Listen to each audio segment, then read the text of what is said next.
तो दोस्तों one piece chapter 1100 के स्पॉयलर्स आ चुके हैं जिसका हम सबको बेसब्री से इंतजार था। और सच बताऊं तो ओडा सेंसेई ने हमारा बहुत गंदा वाला काटा है।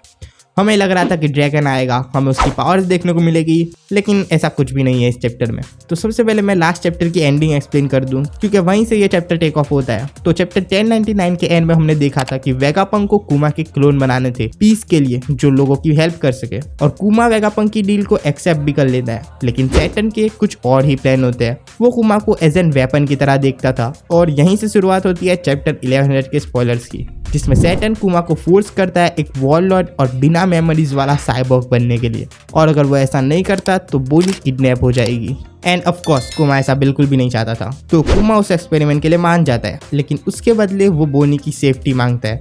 फिर किजारू के सुपरविजन में वो ऑपरेशन होता है और जब ऑपरेशन खत्म होता है तो बोनी को वापस सॉर्बेट किंगडम भेज देते हैं और कुमा वॉरलॉर्ड बन जाता है। और उसके बाद हम सारे वॉरलॉर्ड का रिएक्शन देखते हैं जब उन्हें पता चलता है कि एक नया वॉरलॉर्ड आया है।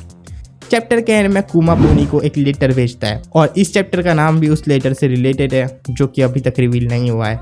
लेकिन आखिरी पैनल में हम देखते हैं कि कुमा फूसा विलेज पे है जो कि लूफी का होम टाउन है। तो अब सवाल आता है कि कुमा आखिर लूफी के होम टाउन पे क्यों आया है? क्या वो एक मिशन पे है या वो अपने किसी काम से आया है? और हाँ, अब इस टाइम पे लूफी पायरेट भी नहीं बना, तो ये भी हो सकता है कि वो यहाँ पे ड्रैगन से मिलना आया हो और ड्रैगन ने उसे अपने बेटे के बारे में बताया हो। तो हो सकता है हमें लूफी की मॉम के बारे में पता चल जाए। देखो ओडा सेंसेई क्या प्लान कर रहा है वो तो मुझे नहीं पता, लेकिन हाँ मुझे लगता है कि शायद अगले चैप्टर में ये फ्लैशबैक खत्म हो जाएगा और हो सकता है कि कुमा एगहेड आइलैंड पे सबको बचाने के लिए खुद को सेक्रीफाइस कर दे।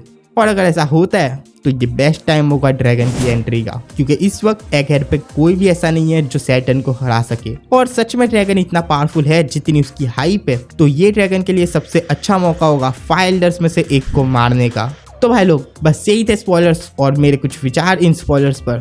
आपके क्या विचार है वो मुझे कमेंट में बताना। और हाँ, वीडियो थोड़ी भी अच्छी लगी हो तो लाइक कर देना और चैनल को सब्सक्राइब कर देना। और अगर तुमने ये डेल फूड वर्सेस हाकी वाली वीडियो नहीं देखी तो देख लो भाई, किसका इंतजार है।